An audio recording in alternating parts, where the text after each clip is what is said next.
Bismillahirrahmanirrahim. Our today's topic is subjective probability. As you know that we have discussed that there are basically three interpretations of probability. Classical probability we have already discussed. Empirical probability we have discussed it already, and now we are moving towards the subjective probability. So basically, it's somehow different than the other types, because in subjective probability every person actually assumes the chance of any event as per his or her own experience and his or her own biasness. तो हर शख्स जो है वो अपने हिसाब से, अपने पास experience के हिसाब से, अपने विजडम के हिसाब से, अपनी बायसनेस के हिसाब से किसी भी चीज का चांस कैलकुलेट कर रहा होता है, तो उसको हम कहते हैं सब्जेक्टिव प्रोबेबिलिटी। तो ये वो प्रोबेबिलिटी की फॉर्म है जो डेली लाइफ में हम यूज कर रहे होते हैं। रूटीनली हम किसी ना किसी चीज का चांस कैलकुलेट कर रहे होते हैं। ठीक है, तो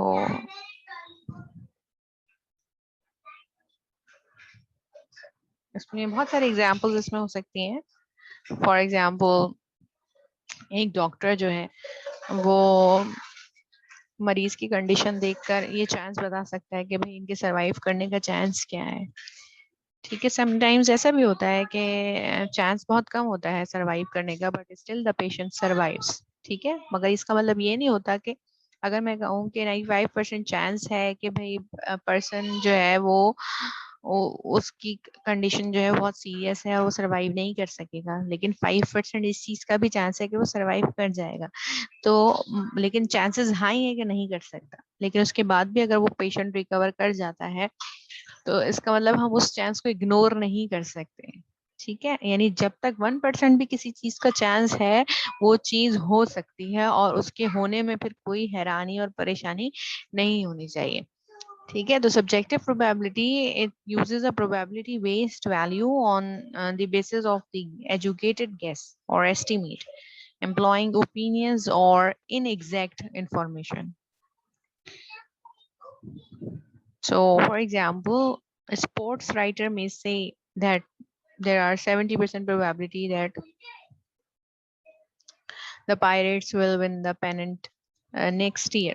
अब हमारे पास जितने बहुत सारे आप कॉमनली हम क्रिकेट शौक से लोग देख रहे होते हैं, हॉकी देख रहे होते हैं, फुटबॉल देख रहे होते हैं, तो बेसिकली हमारे जो पास्ट प्लेयर्स होते हैं उनको लोग बुला के उनका ओपिनियन लेते हैं, क्योंकि वो उस फील्ड में एक्सपीरियंस रह चुके होते हैं। तो वो considering the current situation of the match outcome जो है वो अपने हिसाब से बता रहा होता है। अब जिसका जिस फील्ड में एक्सपीरियंस है वो उस फील्ड में कैलकुलेट कर रहा होता है वो कुछ, और ओवरऑल भी जो है वो मैच की सूरत हाल देखते हुए लोग जो है वो कैलकुलेट कर रहे होते हैं कि भाई ये मैच किस टीम के हक में कितना परसेंट जा रहा है, या कितने परसेंट चांस है कि ये टीम विन करेगी, वो टीम विन करेगी।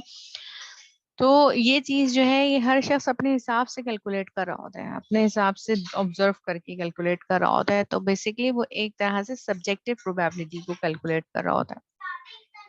और यही चीज एक लेमन भी जो मैच देख रहा है वो भी कर रहा होता है कंक्लूड कि भाई इसको जीतना चाहिए, या इसका इतना परसेंट चांस है, या अभी भी चांस है। हम लोग इतने पैट्रियाटिक होते हैं कि हम 1% चांस पे भी बैठे होते हैं कि किसी तरह ये चीज जो है वो हमारी टीम के हक में फेवरेबल हो जाए और हमारी टीम विन कर ले। तो हम बड़े 1% चांस पे भी ऑप्टिमिस्टिक होते हैं। तो बताने का मकसद ये है कि हर शख्स का फिर अपना एस्पेक्ट होता है ये सब्जेक्टिव प्रोबेबिलिटी को कैलकुलेट करने का। वो डिपेंड करता है कि उसका पास्ट एक्सपीरियंस उस फील्ड में कैसा रहा है, और उसके एजुकेटेड गेस उसका कितना अप्रोप्रिएट। ठीक है, इस चीज पे डिपेंड करता है। बहुत सारी और एग्जांपल्स हैं, जैसा कि मैंने आपको बताया कि on the basis of the diagnosis, a physician may calculate the chance that whether a person will need an operation or not. ठीक है, और इस तरह के बहुत सारे स्टेटमेंट्स हमें मिलते हैं कि भाई इतने परसेंट चांस है ये पेशेंट सरवाइव करेगा, इतने परसेंट चांस है कि भाई ये जो किडनी है ये एक्सेप्ट हो जाएगी बाय द बॉडी। बहुत सारे इसमें स्टेटमेंट्स हो सकते हैं। ठीक है, और हमारा जो है वो आपका जो फोरकास्ट है, वेदर फोरकास्ट, ये डेली बेसिस के ऊपर जो है वो कैलकुलेशन हो रही होती है कितने % चांस है, तो वो किस तरह से हो रही होती है कि कंडीशंस देखते हुए एक एस्टिमेट दिया जाता है कि भाई इतने % इम्कान है कि आज बारिश हो जाए। ठीक है, सीज्मोलॉजिस्ट जो कि अर्थक्वेक्स वगैरह को मेजर करते हैं, उनके जो होने का चांस है, they may say that 80% probability is there that earthquake will occur in certain area।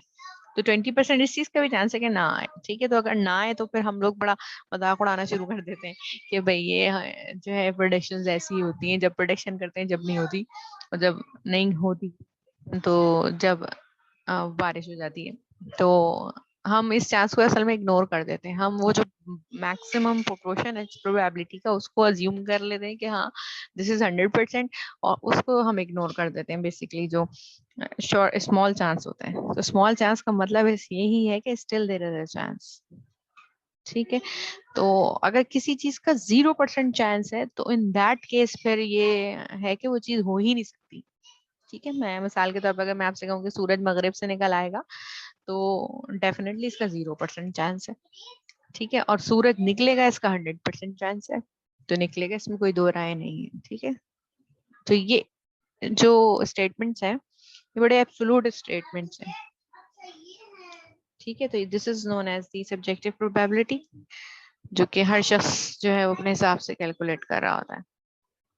ठीक है, अब मैं किसी को पर्सनली जानती हूँ, मुझे उसके जो है वो पता है कि उसका टेस्ट किस तरह का है, और उसके सामने एक ड्रिंक रखी जाए तो मैं उस पर्सन को जानती हूँ, चूंकि मुझे पता है, तो मैं ये अज्यूम कर सकती हूँ कि भाई 70% चांस है कि उसको ये शायद पसंद आएगी, जो जहां तक मुझे लग रहा है। ठीक है, और लेकिन हो सकता है ना आए, 30% इस चीज का भी चांस है कि ना आए। तो अभी जो स्टेटमेंट मैंने दिया है, basically I just calculated the probability, जितना मैं उस पर्सन को जानती हूँ उसके हिसाब से।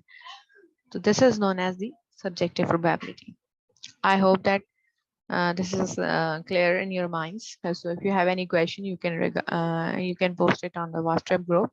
तो इसमें डिफरेंट एक्सरसाइजेस हैं, डिफरेंट स्टेटमेंट्स दिए जा सकते हैं आपको, और आप में से आपसे पूछा जा सकता है कि भाई इसमें से कौन सा स्टेटमेंट जो है वो सब्जेक्टिव प्रोबेबिलिटी को इंटरप्रेट कर रहा है, कौन सा एम्पिरिकल प्रोबेबिलिटी जिससे कैलकुलेट की जा सकती है, और कौन सा जो है वो क्लासिकल प्रोबेबिलिटी का कैंडिडेट है इन स्टेटमेंट्स में से। तो I hope that you are now able to differentiate between these.